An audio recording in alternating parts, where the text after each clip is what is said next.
WhatsApp guys, welcome back once again. So दोस्तों, आज की फिल्म जो एक्सप्लेन करने वाले हैं उसका नाम है द सोशल नेटवर्क। दोस्तों, ये कहानी एक ऐसे इंसान की है जिसने बहुत ही कम उम्र में पूरी दुनिया में अपना नाम बना लिया। जी हाँ दोस्तों, हम बात कर रहे हैं मार्क ज़करबर्ग की, जिन्होंने फेसबुक बनाया था और अब इन्होंने इंस्टाग्राम और व्हाट्सअप भी खरीद लिया है। लेकिन क्या कभी आपने सोचा है कि आखिर फेसबुक कैसे बना और इसे बनाने में कितने पैसे इन्वेस्ट हुए हैं? सो इस सवाल का जवाब आपको इस कहानी में मिल जाएगा। तो चलिए कहानी की शुरुआत करते हैं। मूवी की शुरुआत में हम एक पब को देखते हैं जहां मार्क नाम का एक लड़का अपनी गर्लफ्रेंड एरिका से बात कर रहा होता है। वो दोनों काफ़ी टाइम से रिलेशन में है, लेकिन मार्क उससे कहता है कि मुझे पता है तुम्हारा इस पब में एक बाउंसर के साथ अफेयर है, तभी हमें यहाँ आसानी से एंट्री मिल गई, वरना हमें यहाँ घुसने नहीं दिया जाता। अब एरिका को ये बात सुन के काफ़ी गुस्सा आता है। इससे पहले भी मार्क एरिका पर शक कर चुका है, लेकिन बेचारी एरिका बार बार उसे माफ़ कर देती है। लेकिन इस बार ऐसा नहीं होने वाला है। वो इस बात से बहुत ही ज़्यादा गुस्से में आ जाती है और कहती है कि तुम्हें क्या लगता है कि लड़कियां तुम्हारे सिर्फ आसपास ही घूमती रहें और सिर्फ तुमसे बात करें? वो बोलती है कि बाउंसर के साथ मेरा कोई अफेयर नहीं है, वो सिर्फ मेरा एक अच्छा दोस्त है, पर मैंने आज तक अपनी लाइफ में तुम्हारे जैसा घटिया इंसान नहीं देखा। तुम अपनी ये घटिया सोच अपने पास रखो। और इसके बाद वो उसे ब्रेकअप करके वहाँ से चली जाती है।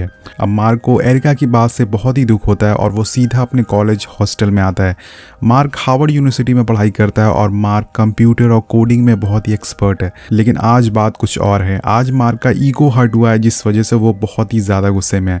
वो अपने कॉलेज के ब्लॉग साइट पे एरिका के बारे में काफ़ी बुरी बुरी बातें लिख देता है, जो कि थोड़ी देर बाद कॉलेज के सारे स्टूडेंट के पास पहुंच जाती है। अब मार्क के रूम में उसका बेस्ट फ्रेंड एडवार्डो आता है, जो उसे कहता है कि यार तुम्हारे ब्रेकअप के बारे में पूरा कॉलेज को पता चल चुका है। और उसी दौरान मार्क को एक आइडिया आता है। वो अपने दोस्त से कहता है कि सारे लोगों को एक दूसरे की बातें जानने में कितना मज़ा आता है, क्यों ना हम एक ऐसी वेबसाइट बनाएं जिसमें हम कॉलेज की सारी लड़कियों की फ़ोटो डालें और फिर लोग उनमें से उनकी खूबसूरती के ऊपर उन्हें जज करेंगे, उन्हें सेलेक्ट करेंगे। अब उसका एक दोस्त कहता है कि आखिर इतनी सारी लड़कियों की फ़ोटोज़ मिलेंगी कहाँ से? तो एडवार्डो बोलता है कि क्यों ना हम अपने कॉलेज का डेटा यूज़ करें और वहाँ से लड़कियों की फ़ोटो निकाल लें। अब मार्क काफ़ी सोचता है और फिर उसके दिमाग में आता है कि क्यों ना कॉलेज के डेटाबेस को ही हैक कर लिया जाए। वो एक कंप्यूटर एक्सपर्ट होता है और उसके लिए ये काम काफ़ी आसान होता है। वो फ़ौरन डाटा को हैक करना चालू कर देता है और बहुत सारे कॉलेज की डायरेक्टरी को हैक करता है, जिससे कि बहुत सारी लड़कियों की फ़ोटोज़ उसे बहुत ही आसानी से मिल जाती है। और फिर वो सारी फ़ोटोज़ को अपनी वेबसाइट से जोड़ देता है, जिसका नाम होता है facematch.com। अब दोस्तों, कुछ ही देर में ये वेबसाइट वायरल हो जाती है और सारे स्टूडेंट के पास पहुंच जाती है। और इस वेबसाइट पर इतना ज़्यादा ट्रैफिक आने लगता है कि कॉलेज का जो सर्वर होता है वो भी क्रैश हो जाता है। और कॉलेज के जो हेड होते हैं, जब उनको इस बात का पता चलता है तो वो इन्वेस्टिगेशन करते हैं और उन्हें पता चलता है कि मार्क ज़करबर्ग ने facematch.com की वेबसाइट बनाई थी, जिस वजह से ये सब हुआ है। उसके साथ ही बहुत सारी कॉलेज की लड़कियों ने मार्क के खिलाफ कंप्लेन करी थी, जिसकी फ़ोटोज़ उन्होंने यूज़ करी थी, जिस वजह से मार्क को पूरे 6 महीने के लिए सस्पेंड कर दिया जाता है। पर मार्क को देखकर ऐसा नहीं लग रहा था कि उसे इस बात का कोई भी असर पहुंचा है, क्योंकि उससे जो चाहा था वो पूरी तरह से वो हासिल कर लिया था। अब अगले दिन वो अपनी क्लास में होता है, तभी उसके पास एक नोट आता है जिसमें गाली लिखी होती है। ये कोई और नहीं बल्कि उसके आगे वाली रो में बैठी एरिका ने दी थी। अब मार्क गुस्से में क्लास छोड़कर बाहर आ जाता है, पर यहाँ उसे 2 लोग मिलते हैं जिनके नाम होते हैं कैमरान और टेलर। ये दोनों एक्चुअल में भाई होते हैं और वो दोनों मार्क से कहते हैं कि उन्हें उनकी ज़रूरत है। मार्क काफ़ी फ़नी अंदाज में बोलता है कि क्या तुम्हें अपनी गर्लफ्रेंड की इंसल्ट करवानी है? तो वो दोनों उसे बोलते हैं कि हमारे पास एक आइडिया है, क्या तुम हमारे साथ हमारे घर चलोगे? और मार्क मान जाता है और उनके साथ उनके घर चला जाता है। उसकी मुलाकात होती है वहाँ पर नरेंद्र नाम के एक आदमी से, जो कि इंडियन होता है। वेल, आपको नाम सुन के पता चल ही गया होगा। अब दोस्तों, ये तीनों लोग मार्क के सीनियर होते हैं, जो कि हार्वर्ड यूनिवर्सिटी में पढ़ाई कर रहे थे। और ये तीनों लोग बहुत ही समय से एक एप्लीकेशन बनाना चाहते थे, एक वेबसाइट बनाना चाहते थे, जिसका नाम था हार्वर्ड कनेक्शन। और इस वेबसाइट पर कॉलेज के सारे स्टूडेंट एक दूसरे को प्राइवेटली रिक्वेस्ट भेज सकते थे और रिक्वेस्ट एक्सेप्ट होने के बाद वो एक दूसरे से बात भी कर सकते थे और साथ में डेट जा सकते थे। अब किसी को इनविटेशन अगर नहीं पसंद आता तो वो उसे रिजेक्ट भी कर सकता था, लेकिन वो इस एप्लीकेशन को पूरा नहीं कर पाए क्योंकि उनके पास कोई प्रोग्रामर नहीं था। उन्हें मार्क की मदद चाहिए थी, क्योंकि मार्क का कारनामा उन्होंने पिछली रात देख लिया था facematch.com पर। उन्हें समझ आ गया था कि मार्क से बेहतर बंदा उन्हें नहीं मिलेगा और मार्क को भी उनका ये आइडिया काफ़ी पसंद आता है। वो उनके साथ काम करने के लिए हाँ कर देता है। अब अगले दिन मार्क उनके घर एक बार फिर से जाता है ये जानने के लिए कि आखिर ये वेबसाइट कैसे काम करती है और क्या वो और चीज़ें बताना चाहते हैं इसके बारे में। लेकिन वहाँ से निकलने के बाद मार्क के दिमाग में अब अलग ही आइडिया चल रहा होता है। वो सोचता है कि क्यों ना मैं ये वेबसाइट अपने लिए बनाऊं, ना कि इन दोनों के लिए, जिसमें कि मैं अपनी सोची हुई चीज़ों को ऐड करूं। अब मार्क ये वेबसाइट सिर्फ कॉलेज तक नहीं रखना चाहता था, वो इसे पूरी दुनिया के लोगों को जोड़ना चाहता था। लेकिन उसकी एक बहुत ही बड़ी प्रॉब्लम थी पैसा। उसे सर्वर के लिए पैसे चाहिए थे और यहाँ पर उसे एडवर्डो का ख्याल आता है। उसे पता था कि उसकी हेल्प वो ज़रूर करेगा, इसलिए मार्क फौरन ही एडवर्डो से मिलता है और उसे ये आइडिया बहुत अच्छे से समझाता है। वो उसे बोलता है कि इसमें तुम्हें $1000 इन्वेस्ट करने होंगे, जिसमें कि 70% शेयर मेरा होगा और 30% शेयर तुम्हारा होगा। अब दोस्तों ये $1000 आगे चल के बिलियंस में बदलने वाले थे, ये इन दोनों को नहीं पता था। वेल इसके बाद मार्क वेबसाइट को बनाने में दिन रात मेहनत करता है और फिर वो इस वेबसाइट का नाम देता है द फेसबुक, जिसे कि हम आज फेसबुक के नाम से यूज़ करते हैं। अब मार्क फेसबुक को हर तरीके से बेस्ट बनाना चाहता था।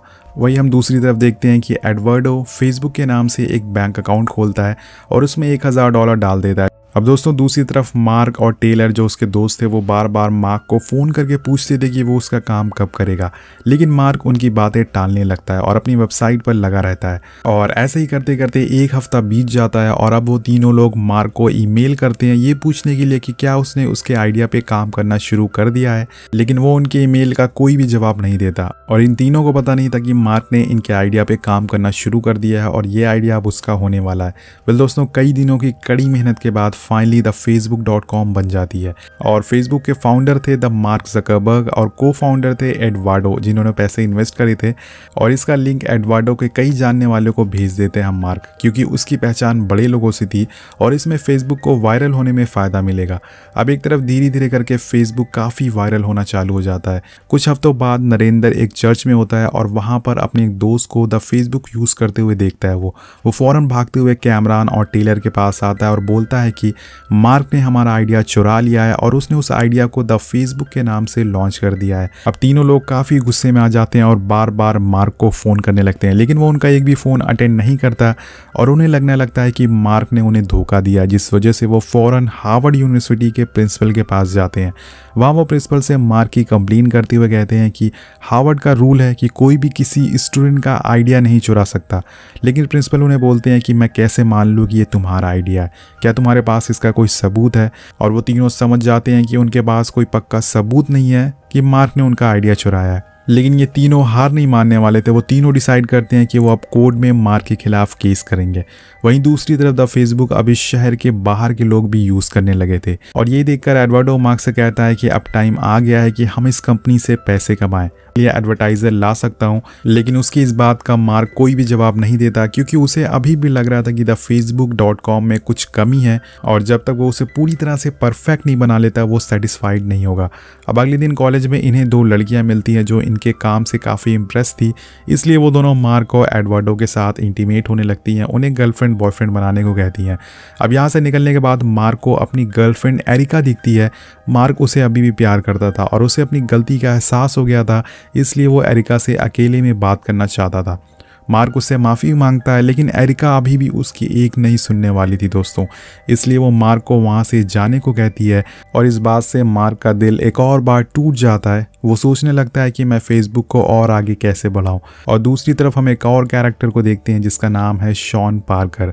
शॉन भी दोस्तों मार्क की तरह एक प्रोग्रामर है और बहुत ही कम एज में उसने भी कई कंपनीज बनाई हैं, लेकिन अभी वो पूरी तरह से बैंकरप्ट हो चुका है।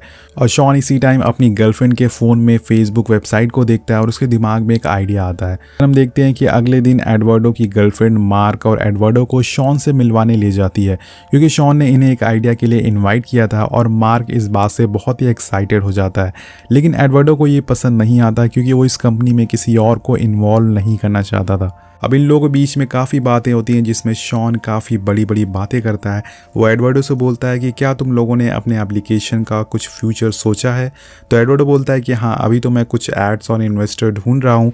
तभी शॉन बोलता है कि तुम हज़ारों की बात कर रहे हो, मैं यहाँ तुम्हें एप्लीकेशन की वैल्यू अरबों डॉलर में करने की सोच रहा हूँ। और वो बोलता है कि तुम लोगों को अपना ऑफिस कैलिफोर्निया शिफ्ट कर लेना चाहिए क्योंकि वहाँ से तुम्हें काफ़ी अच्छे ऑफ़र मिल सकते हैं। अब मार्क शॉन की बातों से काफ़ी अट्रैक्ट और इम्प्रेस हो जाता है। शॉन उसे अपने साथ काम करने के लिए बोलता है और जाने लगता है, और जाते जाते वो एक और बात बोलता है कि द फेसबुक में से द हटा दो। अब मार्क को उसकी ये बात बहुत ही पसंद आ जाती है, जिसके बाद द फेसबुक हो जाता है सिर्फ फेसबुक। कुछ दिन बाद मार्क फैसला करता है कि वो अब कैलिफोर्निया शिफ्ट करेगा, लेकिन एडवर्डो को उसकी ये बात बिल्कुल पसंद नहीं आती। वो उससे कहता है कि मुझे लगता है कि तुम्हें शॉन और उसकी बातें कुछ ज़्यादा ही पसंद आ गई है।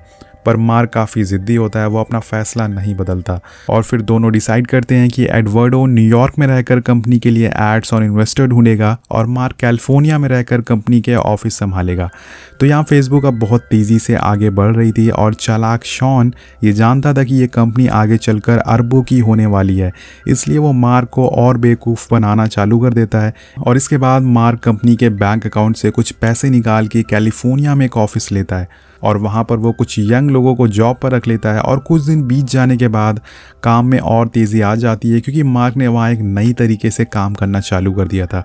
वो सारे लोगों को मस्ती कराता था, यानी कि वो खेल कूद कर भी काम कर सकते हैं। अब दोस्तों एक दिन अचानक गेट की बेल रिंग होती है और जब मार्क गेट खोलता है तो वहाँ पर उसे शॉन पार्कर दिखता है। इसके बाद मार्क उसे अंदर बुलाता है और वो ऑफिस का माहौल देख के काफ़ी खुश होता है क्योंकि शॉन भी कुछ इसी तरह का माहौल का आदमी होता है। वो मार्क से बोलता है कि क्यों ना तुम यहीं हमारे साथ शिफ्ट हो जाओ, और मार्क को ये बात इतनी पसंद आती है कि वो हमेशा के लिए यहीं शिफ्ट हो जाता है। और कुछ दिन बाद एडवर्डो न्यूयॉर्क से यहाँ पर आता है। जब वो यहाँ पर शॉन को देखता है तो वो बहुत ही गुस्से में आ जाता है। वो उसे पूछता है कि मार्क कहाँ पर है। एडवर्डो अंदर जाता है और मार्क से गुस्से में बोलता है कि मैं तुम्हारा एयरपोर्ट पे पिछले 1 घंटे से वेट कर रहा हूँ, तुम मुझे लेने आने वाले थे। अब मार्क कहता है कि माफ़ कर दो, मैं काम में बिजी था इसलिए मैं भूल गया। इसके बाद वो उससे पूछता है कि शॉन यहाँ पर क्या कर रहा है, तो मार्क उसका जवाब देते हुए कहता है कि हमारा बिजनेस को बढ़ाने के लिए वो हमारी मदद कर रहा है। एडवर्डो बोलता है कि शॉन कब से कंपनी का बिजनेस देखने लग गया, ये काम शुरू से मेरा था, और वो उसके सवाल का कोई जवाब नहीं देता। जिसके बाद एडवर्डो गुस्से में वहाँ से चला जाता है। अब न्यूयॉर्क वापस आते ही वो उसी टाइम बैंक अकाउंट जाता है और वो जो बैंक अकाउंट उसने खुलवाया था कंपनी के नाम से वो उसे बंद करवा देता है। और इधर कुछ समय बाद शॉन को इन्वेस्टर मिल जाते हैं जो कंपनी में $500 मिलियन इन्वेस्ट करना चाहते थे, लेकिन वो मार्क से कहता है कि उसकी एक शर्त है, वो कंपनी का मैनेजमेंट पूरी तरह से चेंज करेगा। इसके बाद जब मार्क को पता चलता है कि एडवर्डो ने फेसबुक का बैंक अकाउंट फ्रीज कर दिया है तो वो उसे कॉल करके उस पर काफ़ी चिल्लाता है और बोलता है कि इससे हमारे सर्वर डाउन हो जाएगा और हमारे यूज़र जो हमने हासिल किए हैं वो चले जाएंगे। और एडवर्डो को भी अपनी गलती का एहसास हो जाता है, इसलिए वो उसे माफ़ी मांग लेता है। लास्ट में मार्क कहता है कि हमें काफ़ी बड़ा इन्वेस्टर मिला है जो कि कंपनी में $500 मिलियन लगाना चाहता है और तुम अगले हफ्ते कंपनी ऑफिस आ जाओ, यहाँ पर तुम्हारी सिग्नेचर की ज़रूरत है। एडवर्ड अगले हफ्ते ही कंपनी का एक नया एड्रेस पे पहुँचता है और वो उस ऑफिस को देख के काफ़ी खुश होता है क्योंकि अब फेसबुक एक कंपनी की तरह लग रही थी। एडवर्डो वहाँ बैठ के कंपनी के लॉयर से मिलता है जो उसे कहते हैं कि फेसबुक में तुम्हारा शेयर बढ़ा दिया है जो कि 30% से 34% हो गया है। और वो एडवर्डो से बोलता है कि तुम्हें इस पर कुछ साइन करने होंगे और वो साइन कर देता है बिना उसे कुछ पढ़े लिखे। कुछ दिन बाद उसे लॉयर फिर से बुलाते हैं और उसे एक और पेपर पर साइन करने को कहते हैं। जब एडवर्डो उसे पूछता है कि ये कौन से पेपर्स हैं तो वो बोलता है कि जो तुम्हारी कंपनी में शेयर थे अब वो घट कर कम हो गए हैं। हम आपको बता दें कि ये वही पेपर्स होते हैं जिसमें एडवर्डो ने पहले साइन किए थे। अब ये सुनकर वो पूरी तरह से गुस्से में आ जाता है और उसे अब लगने लगा था कि मार्क और शॉन उसे धोखा दे रहे हैं और वो तुरंत ही मार्क के पास जाता है और अपनी बात कहने लगता है, लेकिन मार्क उसकी बात नहीं सुनता और ये देखकर वो काफ़ी गुस्से में आ जाता है। जिसके बाद वो मार्क का लैपटॉप उठाकर वहीं पटक देता है और चीखते हुए बोलता है कि तुम्हें मेरे साथ धोखा किया है, तुम ऐसा कैसे कर सकते हो, इस कंपनी में मैं भी पार्टनर हूँ और तुमने मेरे शेयर कैसे कम कर दिए। तो मार्क उससे कहता है कि तुम इस कंपनी के CFO थे और तुमने बिना देखे उस पेपर पर साइन कर दिया, तुम्हें उस पेपर को पहले पढ़ना चाहिए था और फिर उस पर साइन करना चाहिए था। और ये सब जानने के बाद एडवर्डो पूरी तरह से शॉक हो जाता है। वो मार्क से बोलता है कि अब मैं रुकने वाला नहीं हूँ, मैं अपने 30% नहीं बल्कि पूरा 100% लेके जाऊँगा, तुम देखते रहना। अब जाते जाते शॉन उसे धमकी देता है और ये बात मार्क को कुछ खास पसंद नहीं आती। यहाँ मार्क को देख के मैं पता चलता है कि वो इस बात से काफ़ी डर गया था और उसे अपनी गलती का एहसास हो गया था। अब इसके बाद हम वही तीनों दोस्तों को देखते हैं जिनका आइडिया था द facebook.com बनाने का।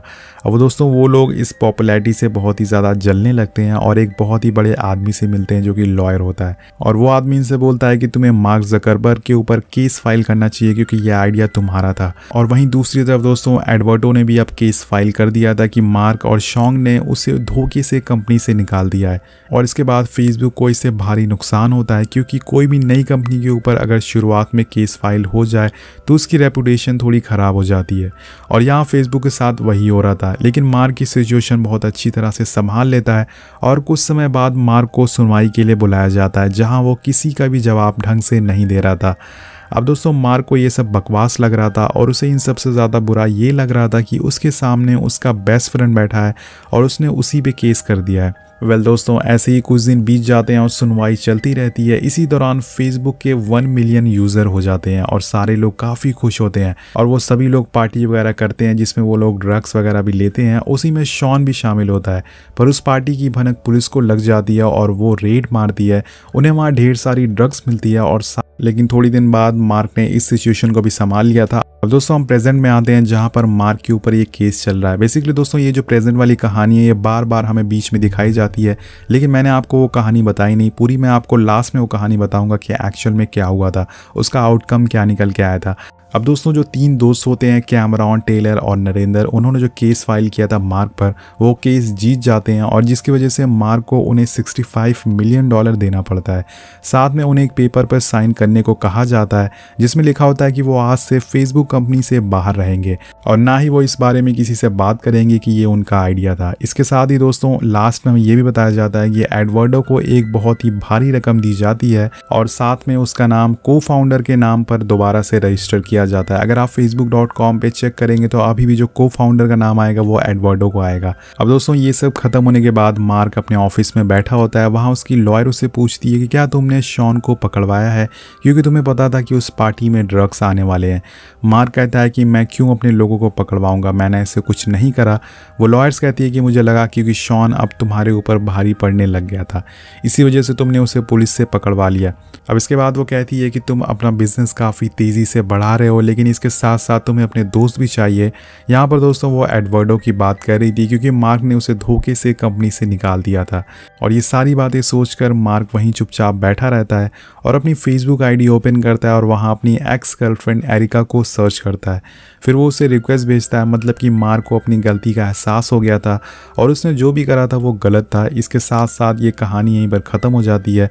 अब दोस्तों आखिर में हमें कुछ बातें बताई जाती है जिसमें हम देखते हैं कि टेलर, कैमरॉन और नरेंद्र तीनों को आगे चल के लंदन के ओलंपिक्स में गोल्ड मेडल जीता था। वहीं एडवर्डो ने अपनी खुद की कुकी कंपनी खोल ली थी और लास्ट में हमें ये भी बताया जाता है कि mark Zuckerberg is the youngest billionaire in the world, मतलब कि वो 23 साल की उम्र में बिलियनर बन गया। दोस्तों ये काफ़ी बड़ी बात होती है। सो दोस्तों ये कहानी आपको कैसी लगी? तो इस कहानी को आप एक मोटिवेशनल कहानी की तरह भी देख सकते हैं जिसे देख के आपको काफ़ी इंस्पिरेशन मिलेगी और आप भी अपनी लाइफ में कुछ बड़ा करने का सोचने लगेंगे। तो मिलते हैं आपसे अगली वीडियो में। Thank you so much watching. Peace out.